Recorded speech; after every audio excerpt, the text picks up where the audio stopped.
श्री कृष्ण गोविंद हरे मुरारी। हे नाथ नारायण वासुदेवा, हे नाथ नारायण वासुदेवा, हे नाथ नारायण वासुदेवा। श्री कृष्ण गोविंद हरे मुरारी। हे नाथ नारायण वासुदेवा। तो आज यहाँ भगवान हमको बतला रहे हैं और समझा रहे हैं कि गुरु कितना महत्व रखता है हमारे जीवन में। एक शिष्य की नई शादी हुई और जब वह विवाह कर अपने ससुराल गई तो खूब अपने माता पिता समझ कर के सास ससुर की सेवा करने लगी। पति को परमेश्वर मान करके उसकी सेवा अर्चना करने लगी। तो साल हो गया शादी को। जब विवाह के 1 साल के बाद जब उनके गुरुजी को पता चला कि हमारी पुत्री का, हमारी शिष्या का विवाह हो चुका है, तो एक बार गुरुजी का सत्संग था उसी गांव में, और जब उस सत्संग में उनको पता लगा कि मेरे गुरुजी आए हैं तो वो बिटिया रानी गई और वहां जाकर के उन्होंने गुरुजी को प्रणाम किया। कथा समाप्त हुई तो उन्होंने गुरुजी को निमंत्रण दिया कि गुरुदेव आप मेरे घर पधारो, मेरे घर को कृतार्थ करो। अब गुरुदेव वहाँ पर अपने शिष्या के कथा का विश्राम होने के बाद में शिष्या के घर जाते हैं। शिष्या खूब जितना बन सके उतना स्वागत करती है अपने गुरुदेव का। चरण धोए चरणामृत लीना, चरण धो करके प्रभु के चरणामृत लेती हैं, अपने घर में जल छिड़कती हैं। जैसा रूखा सूखा उनसे बना गुरु का स्वागत किया, आतिथ्य सत्कार किया, भोग लगाया।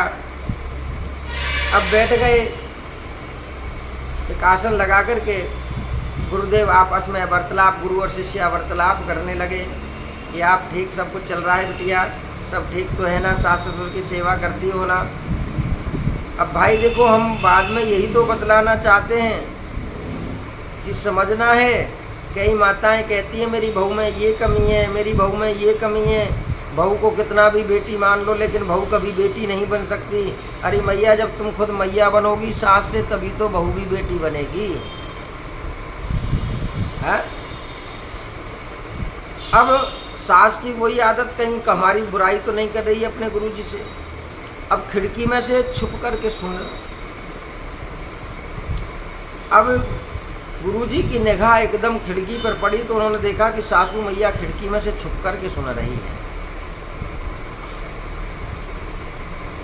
अब गुरुजी ने, कहते ना, गुरु कैसा होना चाहिए, जहाँ गुरु के चरण पड़े वो घर स्वर्ग से भी सुंदर बन जाए। यदि उस घर में कोई ऐसा व्यक्ति है जो प्रभु के नाम में विश्वास नहीं करता तो गुरुदेव उसके मन में प्रभु के नाम की ज्योति जला दें। तो यही तो सबसे बड़ा विश्वास होता है और यही वो समझाना चाहते हैं, लेकिन हमारी समझ में नहीं आता। लेकिन जब गुरुजी ने तो देख लिया, भैया अब तो इन शिष्यों को थोड़ा सा ज्ञान तो देना पड़ेगा। अब शिष्य, गुरुजी ने ये भी अपनी शिष्या को भी नहीं बतलाया कि तेरी सासू माँ सुन रही है। अब उन्होंने एक प्रश्न, जब प्रसंग चलते चलते बात अलग चल रही तो उन्होंने एक प्रश्न अपनी शिष्या से किया कि पुत्री सच बताना, तेरी आयु कितनी है। अब शिष्या भी मन में विचार करने लगी, अभी तो गुरुजी क्या बात कर रहे थे, तो एकदम प्रसंग पलट दिया, आखिर ऐसा है क्या। तब उन्होंने जाना, उन्होंने कहा कि पुत्री बताइए आपकी आयु क्या है। तो कहने लगी गुरुजी मेरी आयु है 13 वर्ष की। अब तो सासू माँ खिड़की से सुनने लगी और उसने कहा कि 13 वर्ष की, हमको तो 27 वर्ष बताया इन्होंने। अब तो सासू माँ का गुस्सा भरा नाक पे चढ़ा। फिर उन्होंने कहा कि पुत्री, जिस पति के साथ तेरा विवाह हुआ है उसकी उम्र कितनी होगी। कहने लगा गुरुदेव उनकी आयु 5 वर्ष। अब तो सास और ज्यादा गुस्सा करने लगी, सर पे चढ़ गया नाक से। अब गुरुजी ने तीसरा प्रश्न किया कि तेरी सास की उम्र क्या है? गुरुजी उन्होंने उम्र 3 साल है। अब तो महाराज सासू मैया तो महाराज लाल पीली हो गई, इतना झूठ बोल रही है और गुरु इसका प्रश्न पे प्रश्न करे जा रहा है और वो झूठ पर झूठ बोले जा रही है। तब उन्होंने कहा कि पुत्री तेरे ससुर की उम्र कितनी है? जैसे ही उन्होंने ससुर का नाम लिया तो शिष्या कहने लगी, गुरुदेव मेरे ससुर का तो अभी जन्म भी नहीं हुआ है। अब तो महाराज सासू माँ का गुस्सा एकदम सर से ऊपर निकल गया। दरवाजे को खोला, धड़ाम से आवाज आई, पीछे मुड़ करके देखा, बहू ने सासू माँ आई है, घूंघट आगे किया, सासू माँ को प्रणाम किया। अब तो सासू माँ के मन में वो जब तक उसका प्रश्न का हल ना मिल जाए तब तक शांति कहाँ। कैसे गुरुजी हो आप? आपकी शिष्या आपसे झूठ बोलती है और आप उस पर विश्वास किए जा रहे हैं। तो गुरुजी कहते हैं कि मेरी शिष्या है, मैं जानता हूँ, और मेरी शिष्या कभी झूठ नहीं बोल सकती। अरे महाराज ये अपने आप को 13 साल की बताती है, मेरे को 3 साल की बताती है, मेरे बच्चे को 5 वर्ष का बता रही है, और पति का तो कहती है कि उनका जन्म ही नहीं हुआ। मेरी शिष्या झूठ नहीं बोल रही है, सत्य बोल रही है। ये कैसा सत्य हुआ? कहने लगा इस बात का जवाब मैं दूंगा तो फिर उसका अर्थ ही क्या रह जाएगा। इस बात को मेरी पुत्री समझाएगी आपको। तब शिष्या कहने लगी गुरुजी, अब गुरुजी ने कहा कि बताओ बेटी तेरी उम्र 13 साल कैसे हुई? तब वो कहती है कि गुरुवर मेरा जन्म तो 27 साल पहले हो गया, मैं इस दुनिया में तो 27 साल पहले आई, लेकिन ये सांसारिक डेट है। लेकिन सच में जब से मैंने गुरु धारण किया असली जन्म तो मेरा तब हुआ था, और मेरे को गुरु दीक्षा लिए हुए 13 वर्ष हुए। मेरे पति ने 5 वर्ष पहले गुरु दीक्षा ले ली थी, सासू माँ ने 3 वर्ष पहले गुरु दीक्षा ग्रहण की है, और मेरे ससुर पिता ने तो अभी गुरु दीक्षा ली ही नहीं, तो उनका जन्म कहाँ से हो गया? सासू माँ तुरंत गुरुजी के चरणों में गिर पड़ी कि गुरुदेव अब समझ में आया कि गुरु दीक्षा का महत्व कितना बड़ा होता है। कि जन्म के दाता मात पिता है, गुरु कर्म के दाता है, और गुरु मिलाते हैं ईश्वर से, गुरु ही भाग्य विधाता है। दुखिया तन को रोगी मन को मिलता है आराम आपके चरणों में। हे गुरुदेव प्रणाम आपके चरणों में, चारों तीर्थ धाम आपके चरणों में। हे गुरुदेव प्रणाम आपके चरणों में। कि हृदय में माँ गौरी लक्ष्मी, कंठ शारदा माता है, और मुख से जो भी वचन कहे वो वचन सिद्ध हो जाता है, वो वचन सिद्ध हो जाता है। हे गुरु ब्रह्मा है गुरु विष्णु है शंकर भगवान आपके चरणों में। हे गुरुदेव प्रणाम आपके चरणों में। चारों तीर्थ धाम आपके चरणों में। हे गुरुदेव प्रणाम आपके चरणों में। बोलिए सद्गुरुदेव भगवान की जय। कि जन्म के दाता माता पिता है, गुरु कर्म के दाता है। मम्मी पापा क्या सिखाते हैं? बेटा अच्छी पढ़ाई करो, बड़े बाबू बनो, खूब पैसा कमाओ, जग में अपना नाम करो। लेकिन जब गुरुजी की शरण में जाते हैं तो गुरु क्या सिखाते हैं? पुत्र खूब कमाओ, अच्छा कमाओ, खूब नाम कमाओ, लेकिन जीते जी लिए अपने लिए दान जरूर करना, जीते जी अपने लिए धर्म जरूर करना। वो धर्म से जोड़ते हैं माता पिता दुनिया में रहने के लिए कर्म सिखाते हैं और गुरु मरने के बाद जीना सिखाते हैं। प्रेम से कहेंगे हर हर महादेव। बोलिए सद्गुरुदेव भगवान की। तो आज यहाँ पर श्री सूत जी महाराज शौनक आदियों को बताते हैं कि वैसे तो जीवन में अनेक गुरु आते हैं, लेकिन जिनसे हम दीक्षा ग्रहण करते हैं, जो हमको ज्ञान देते हैं, उनका एक अलग ही महत्व होता है। इसलिए उस पर भी जो पुराण सुनाता है वह सर्वश्रेष्ठ पौराणिक प्राणी करोड़ों जन्मों से एकत्र किए हुए को पापों को नष्ट करा देते हैं, और अतः पुराण को वांचने वाला भी परम सात्विक साधु प्रकृति और दयालु होना चाहिए। आजकल तो महाराज कथाओं में बाढ़ आ रही है, इसलिए पूर्ण ज्ञान किसी को है नहीं और करते जा रहे हैं, चलते जा रहे हैं। लेकिन यहाँ से महापुराण में श्री सूत जी महाराज बतलाते हैं कि हे शौनक आदि ऋषियों, दुर्जन तथा दुष्ट प्रकृति जनों के यहाँ इस पुराण का कदापि ना बाँचें। आपको यदि पता है कि व्यास जी गुरु जी के अंदर कोई अवगुण है, तो ऐसा गुरु कभी भी कथा करने के लिए नहीं चुनना चाहिए। हमें चाहिए कि जो हमें सत्य के मार्ग के दर्शन करा सके, ऐसे सद्गुरु की कृपा, ऐसे सद्गुरु के मुख से यदि हमको कथा का श्रवण पान करने को प्राप्त हो, तो हमें कथा सुनने का सौभाग्य प्राप्त होता है। और श्री सूत जी महाराज कहते हैं, जो श्रोता चित्त में भ्रांति रखते हैं, जिनका चित्त काम में लिप्त रहता है, जो क्रोधी हैं, व्यभिचारी तथा पाखंड में रुचि रखते हैं, वे इस कथा के पुण्यों को नहीं पाते। जो प्राणी अपने घर, अर्थ, पुत्र इत्यादि समस्त सांसारिक चिंताओं को त्याग करके ही एकाग्रचित होकर के अपने मन को कथा में लगाते हैं, वही इससे श्रेष्ठ फल को प्राप्त करता है। समस्त प्रकार से अपने मन को वश में कर जो एकाग्रचित होकर के कथा को श्रवण करता है, वही पुण्य प्राप्त करता है। जो प्राणी भक्ति भगवान को त्याग करके इसे सुनते हैं, उसे इस कथा के श्रवण करने का कोई फल नहीं प्राप्त होता।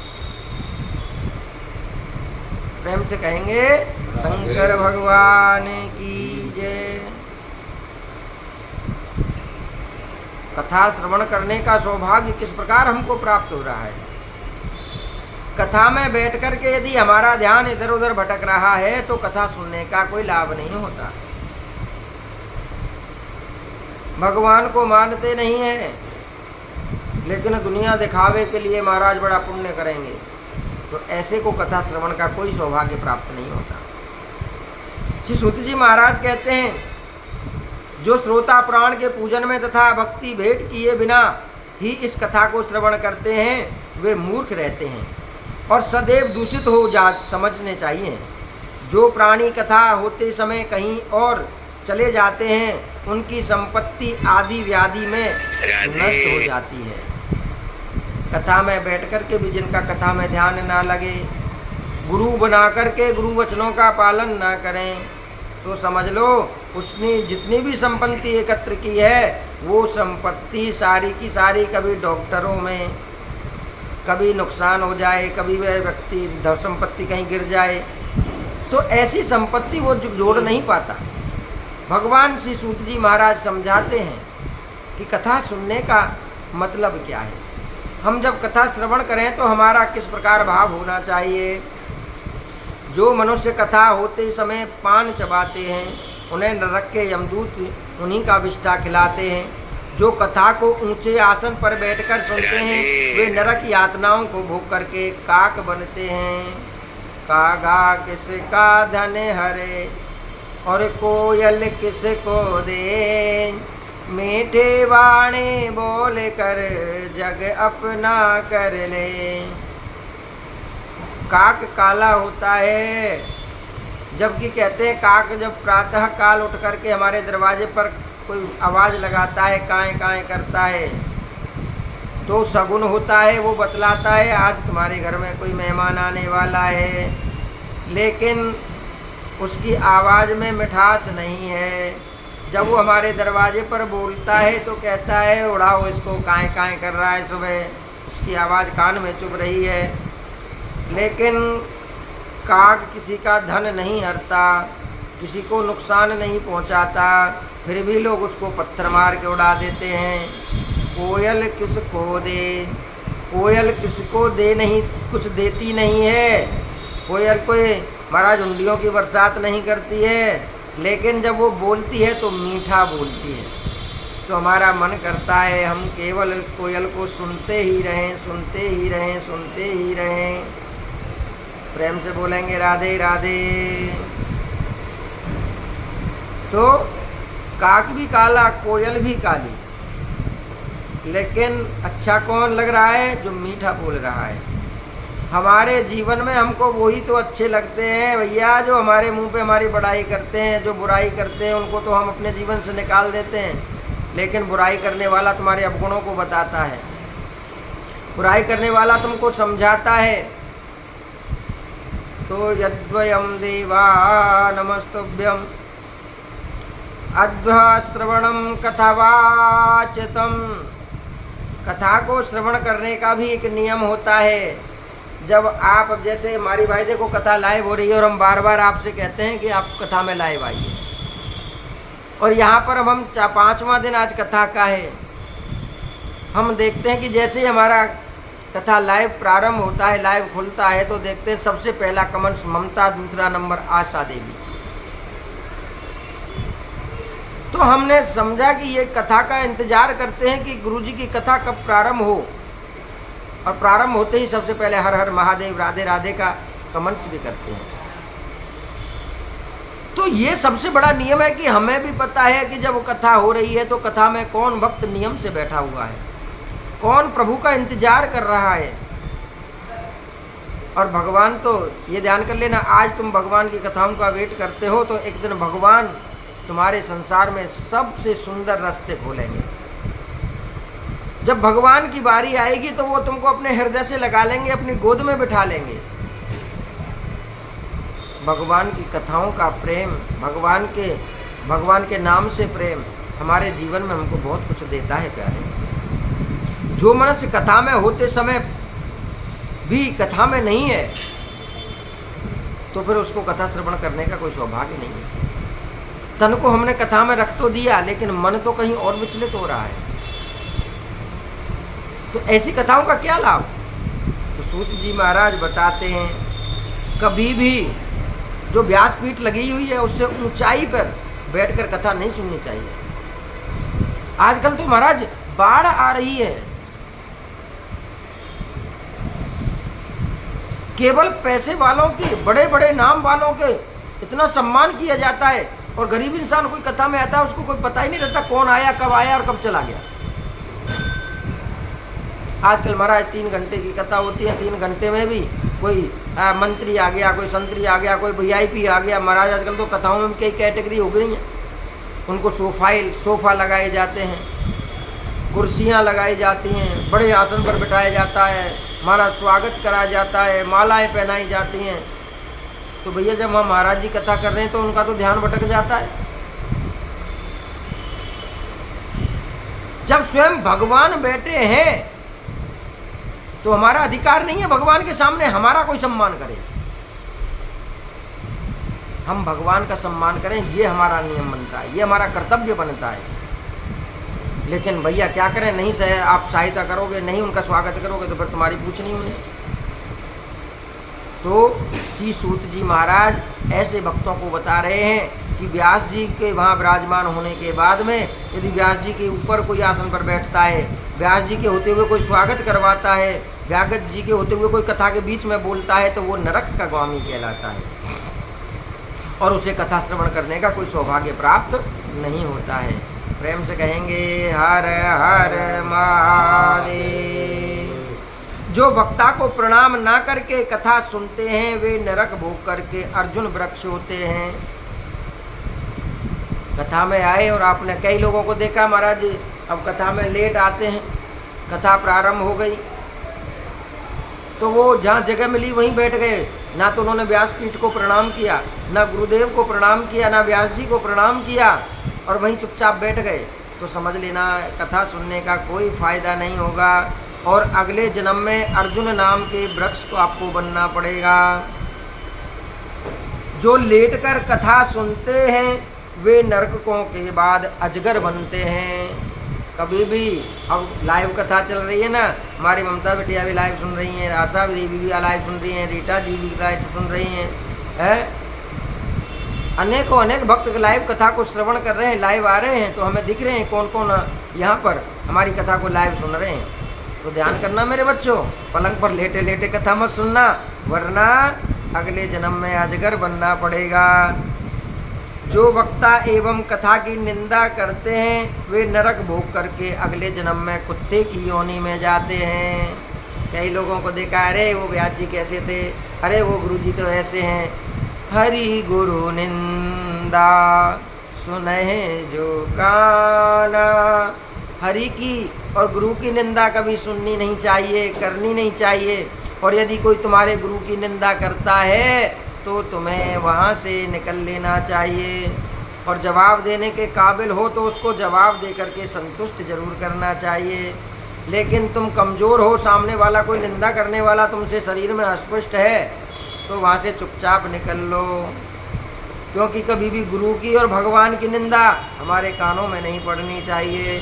जो गुरु की निंदा करते हैं, जो ब्राह्मण की निंदा करते हैं, वो अगले जन्म में कुत्ते की योनि में जाते हैं।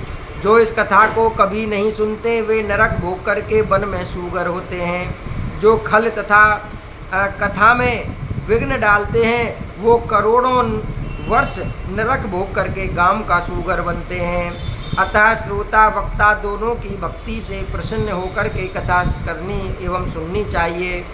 विघ्न विनाश के लिए नित्य प्रथम गणेश पूजन करना चाहिए। नित्य कृत संक्षेप से करके प्रायश्चित करें। नवग्रह पूजा, भद्रदेव पूजा, नित्य विधि पूजा, शिव पूजा और भगवान के शिव महापुराण का पूजन करें।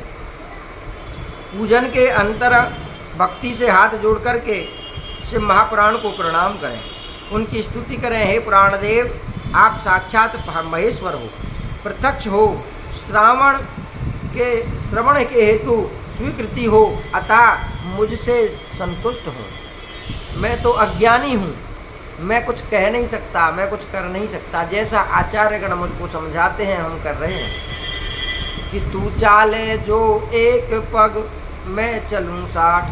भगवान जब कहते हैं तू मेरी तरफ एक कदम बढ़ा दिया तो मैं तेरी तरफ 60 कदम अवश्य बढ़ाऊँगा। लेकिन मेरा ये कर्तव्य है कि प्रभु मैं तो अज्ञानी हूँ।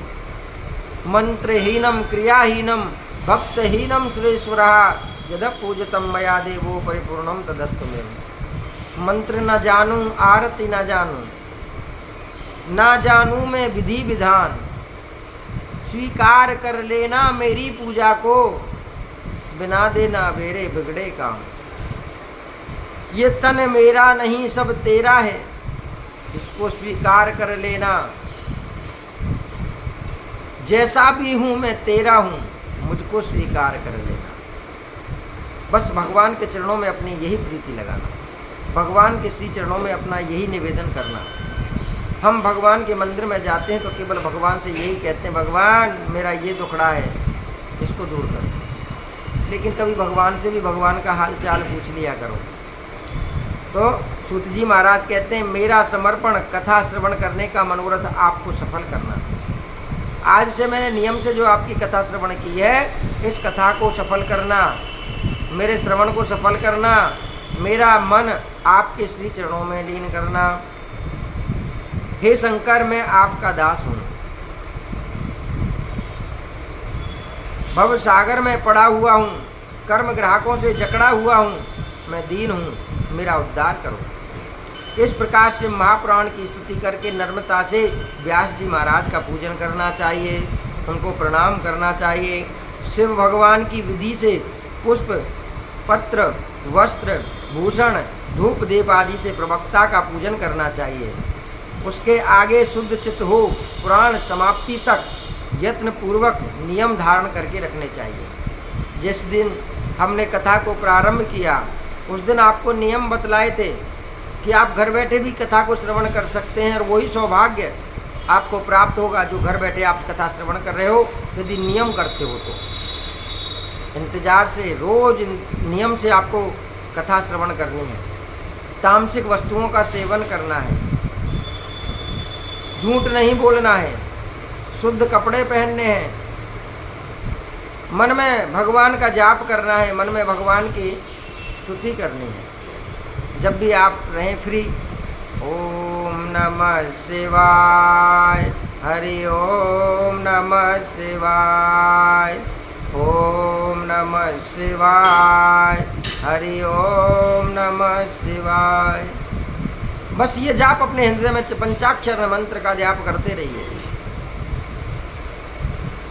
राम से बड़ा राम का नाम।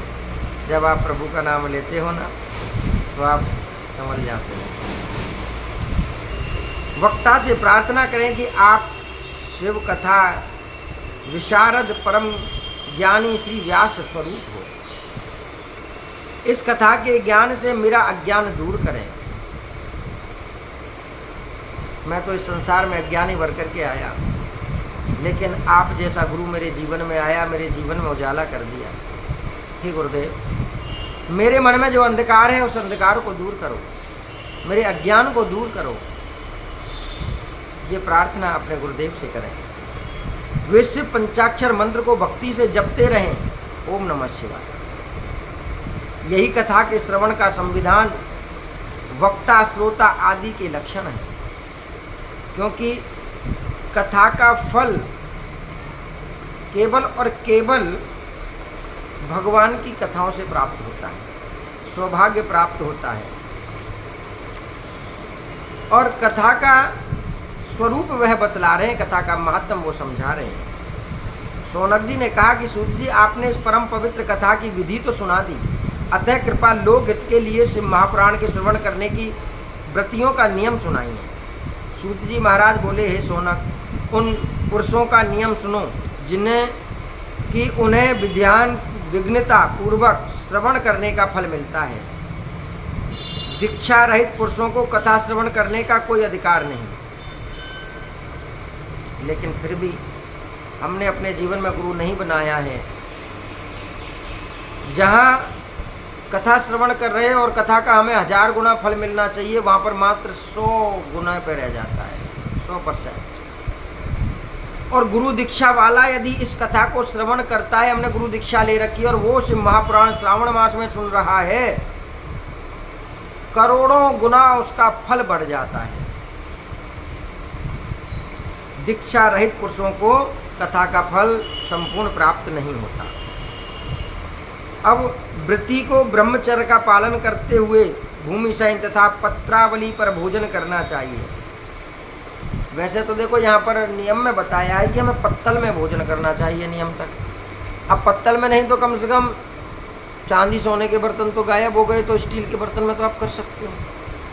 आजकल तो कई जगह हमने देखा है कि महाराज घरों में से स्टील, लोहा, सोना, चांदी, तांबा ये सब गायब हो गया। भोजन किस में कर रहे हैं? Chinese plate. तो ये हमारा नियम नहीं है। भोजन हमेशा हमें थाली में, प्लेट में करना चाहिए, स्टील की, चाइनीज नहीं। और यदि हो सके तो भोजन पत्तल में करें तो और शुद्ध माना गया है। सात्विक भोजन करें। भोजन कथा के समाप्त होने पर करें। पहले जब आप कथा सुन लें उसके बाद में भोजन ग्रहण करें। एक समय भोजन करके कथा श्रवण करें, वह भगवान शिव का बड़ा प्रिय होता है। अथवा एक बार खीर का भोजन करें जिससे कथा में विघ्न पड़ने का भय नहीं रहता। वह गरिष्ठ डालें। अन्न, चौरा या राजसीवी के बीज, मसूर की दाल, बासी चीज़ें व्रती ना खाएं। पलाडू, पलाडू जानते हो किसको कहते हैं? पलाडू कहते हैं प्याज को। लहसुन, हींग, नशीली वस्तुएं आदि संज्ञक चीज़ों को व्रती छोड़ दें। बैंगन, कालिंद, पिचंड, मूली, पेठा, नालिका, साग, भुना, मूल, इन्हें व्रत में कभी भी नहीं खाना चाहिए। काम आदि 6 विकार ब्राह्मणों की निंदा, पतिव्रता एवं साधु जनों की निंदा नहीं करनी चाहिए। रजस्वला ना देखें, पतितों से बात ना करें, ब्राह्मण द्वेषी, वेदों को ना मानने वालों के साथ व्रत ना बोलें, व्रती को बोलना नहीं चाहिए। सत्य, शुद्ध, शुद्धता, दया, मौन, सरलता, विनय, उदारता आदि गुण व्रती में होने चाहिए। निष्काम भाव से कथा सुने, सकाम की कामना सिद्ध होती है, निष्काम की मुक्ति होती है। दरिद्री, क्षय रोगी, पापी, निर्भोगी, निसंतान पुरुष इस कथा का श्रवण करना चाहिए। बोलिए शंकर भगवान की। स्त्री पुरुष सबको शिव महापुराण की कथा सुननी चाहिए। शिव महापुराण के पारायण के दिन कोटि यज्ञ के समान अति उत्तम मानने चाहिए। उन उत्तम दिनों में अल्प वस्तु की विधि से दान करना चाहिए। अब जैसे नियमित हम कथा सुने तो हमको चाहिए कि भगवान कथा वक्ता के प्रति जो हमसे पान फूल बने उसके लिए दान अवश्य करना चाहिए। बिगर दान किए, बिगर दक्षिणा दिए हमें कथा का फल प्राप्त नहीं होता। वे श्रवण से ही पवित्र हो जाते हैं। इस पारायण के यज्ञोत्सव की समाप्ति पर श्रोताओं को भक्ति पूर्वक पूजा करनी चाहिए। शिव की पूजा भली भांति करनी चाहिए। शिव महापुराण की विधिवान पूजा करनी चाहिए। नए वस्त्रों को धारण करना चाहिए। युग युग तक ज्ञानी एवं संपन्न होते हैं। वाँचने वाले को अनेक प्रकार के वस्त्र, आभूषण, दिव्य पात्र देने चाहिए। जो पुरुष पुस्तक के आसन के लिए कंबल, अजिन, रेशमी वस्त्र, चौकी पर पटका आदि देते हैं वे स्वर्ग में पहुंचकर भगवान के प्रिय गण बन जाते हैं। इस प्रकार हे सूत जी महाराज, जो कथा को सुनते हैं, श्रोता यदि विरक्त हो तो दूसरे दिन जो शिव ने श्री रामचंद्र जी के प्रति कही उस गीता का पाठ करें। श्रोता यदि ग्रस्त है तो कर्म की शांति के लिए होम करें। रुद्र संहिता के श्लोकों से अथवा गायत्री मंत्र से या इस पुराण के तत्व से होम करें अथवा शिव के पंचाक्षर मंत्र से होम करें। छोटे मोटे दोषों की शांति के लिए भक्ति पूर्वक शिव सहस्त्र नाम का पाठ करें। इससे फल सुफल हों इसमें संशय नहीं है। 11 ब्राह्मणों को मधु तथा खीर के भोजन कराएं और दक्षिणा से सामर्थ्य हो तो 3 पल सोने के सिंह बनवा कर के शिव संतुष्टि के अर्थ दान करें। दान के प्रभाव से एवं पुराण के प्रभाव से शिव जी के अनुग्रह से मनुष्य पाप मुक्त हो जाता है। ऐसा करने पर शिव महापुराण भक्ति मुक्ति के साथ में संपूर्ण फल देता है। हे शौनक जी, यह शिव महापुराण का महात्म्य है जो मैंने सुना दिया। अब और क्या सुनना चाहते हो?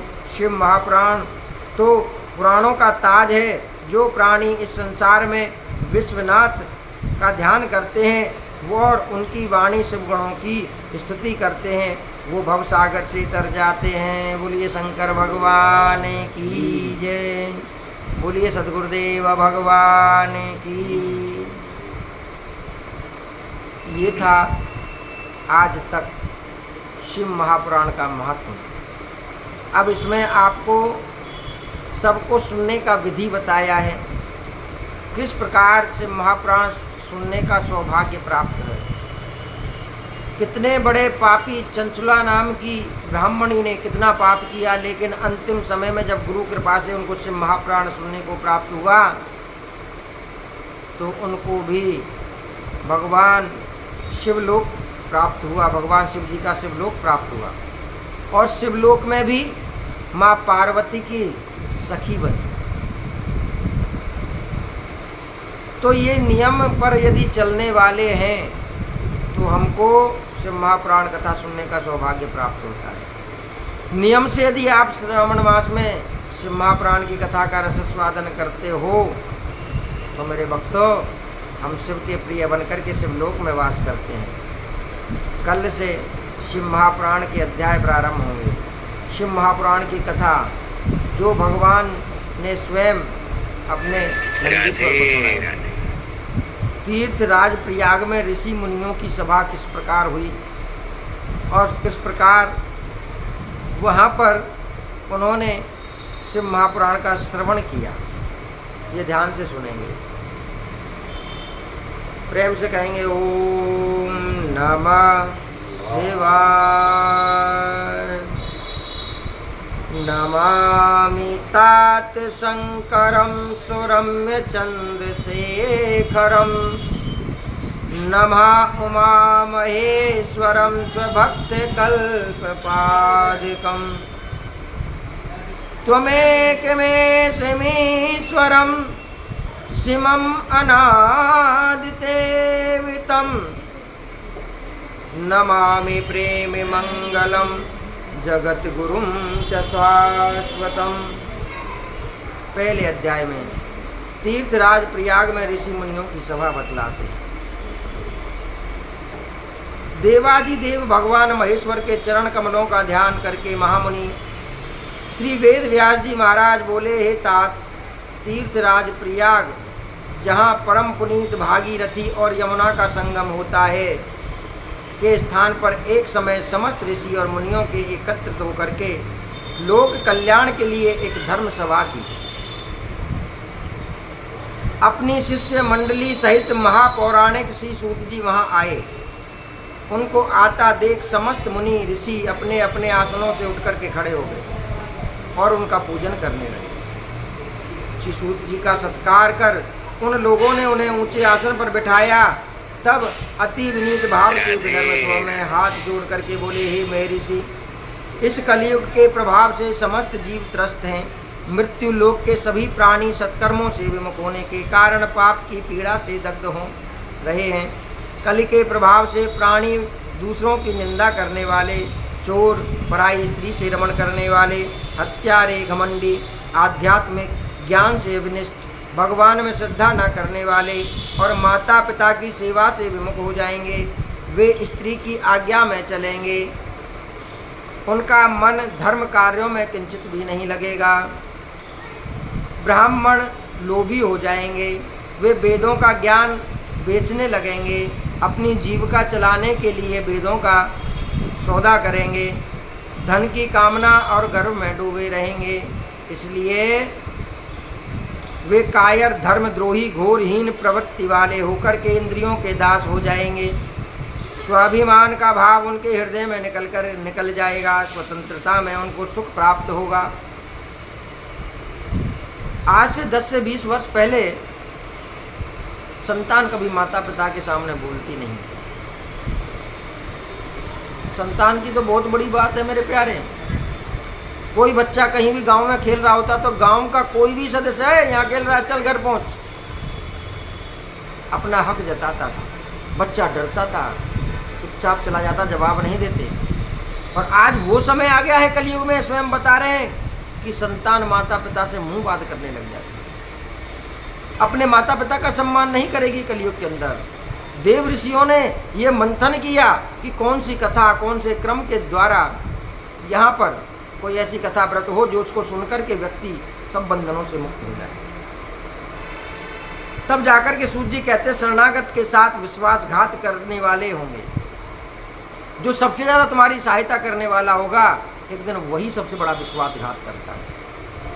जिसकी तुम सहायता करते हो, सबसे बड़ा आघात वही तुमको देता है। कलयुग के अंदर सब लालच में वशीभूत हो जाएंगे। इस प्रकार सूद भी अपने कर्मों से च्युत हो जाएंगे। वे स्नान कर अपने शरीर पर ब्राह्मणों के समान तिलक लगाकर के छापने लगेंगे, व्यासपीठ पर बैठ करके कथा सुनाने लगेंगे। ये सब कुछ पहले ऋषियों ने देख लिया। जो कलयुग के अंत में होना था वो आज कलयुग के प्रारंभ में हो रहा है। वे ब्राह्मणों की तरह आचार विचार करेंगे। वे ब्राह्मणों से धर्म पर तर्क वितर्क करने वाले होंगे। वे अपने घरों में शालाग्राम की स्थापना करेंगे और यज्ञ होम आदि करने वाले होंगे। वे ब्राह्मणों की निंदा करने वाले होंगे। विद्या अध्ययन करने पर धन लाभ करेंगे। वे धनी होकर के अपनी सत्ता जमाना चाहेंगे और धन के मद से उसको अतिशय अभिमान तथा दर्प होने लगेंगे। वे समस्त वर्णों में महान पातकी, दुष्कर्मी और क्रूर कर्म करने वाले सिद्ध होंगे। आज सब लोग ब्राह्मणों पर उंगलियां उठाते हैं कि ब्राह्मण ऐसे होते हैं, ब्राह्मण ये करते हैं, जबकि जिन्होंने कोई कर्म ऐसा किया भी तो वो कोई भी ब्राह्मण नहीं था। यहाँ देव ऋषि बता रहे हैं कि कलयुग के अंदर ये होना है, और जो वास्तव में सत्य पर जो ब्राह्मण चलते हैं तो क्या हम उनको मानते हैं? आजकल तो खुद हमको पाखंड देखने को प्राप्त, हमको खुद पाखंड देखना होता है। तो भैया ये कर्म केवल सूत जी महाराज ने पहले ही बता दिए कि कलयुग के अंदर होना क्या है। भगवान कहते हैं जब समाज का ढांचा पाप में होगा तो इन स्त्री पुरुषों से संतान उत्पन्न का भविष्य क्या होगा। आज समस्त पापों का अंत हम किस तरह से कर सकते हैं? कहते हैं अपने धर्मस्थ देवता नाम सर्वस्व अधिकारणाय, पाप करके द्वारा बढ़े हुए इन महान बोझ को पृथ्वी किस तरह से उठा सकने में समर्थ होगी। धर्म की क्षय होने से गौ देवता धर्मपरायण की रक्षा कैसे होगी, ये समझिए।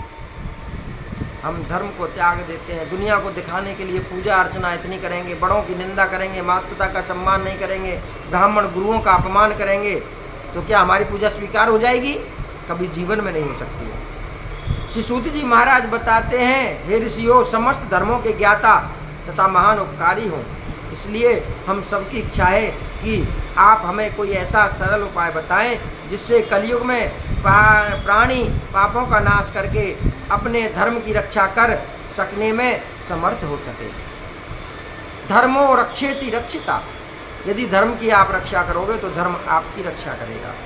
ऋषि जनों के कारण इस परम कल्याणकारी निवेदन को सुनकर के श्री सूत जी कुछ देर तक मौन रहे।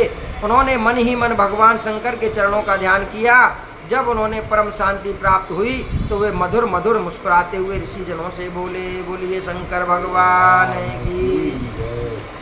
आज श्री महापुराण का द्वितीय अध्याय सूत जी ने क्या बताया, कल की कथा में श्रवण करोगे। आज श्री महापुराण की कथा का विश्राम हम यही करेंगे। बोलिए शंकर भगवान की जय। आप सभी भक्तों का बहुत बहुत धन्यवाद कि आप लाइव जुड़े।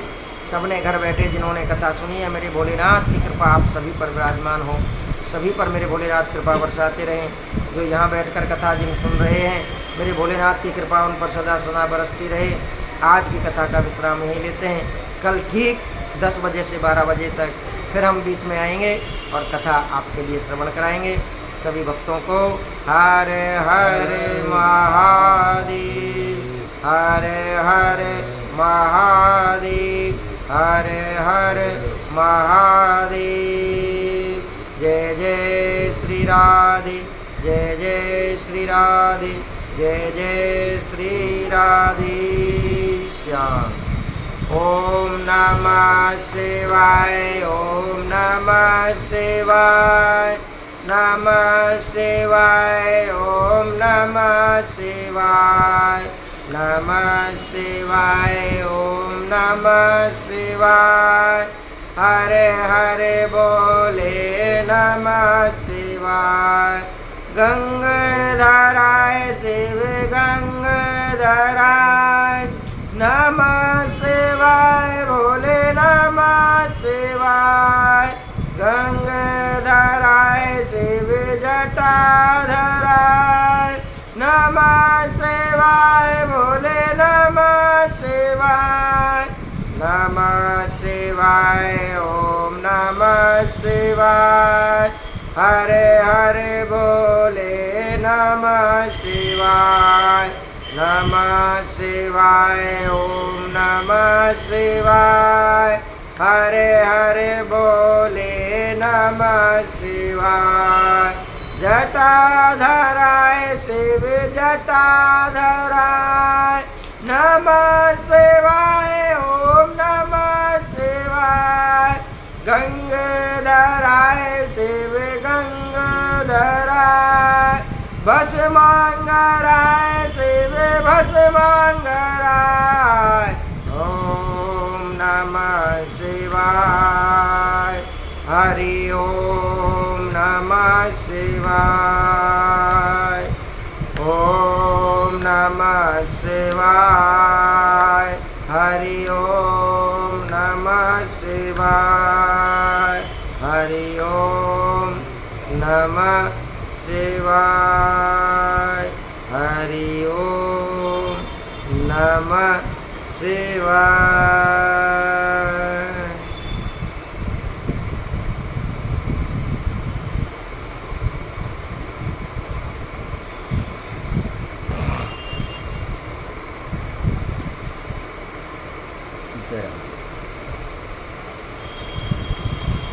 पकड़ लो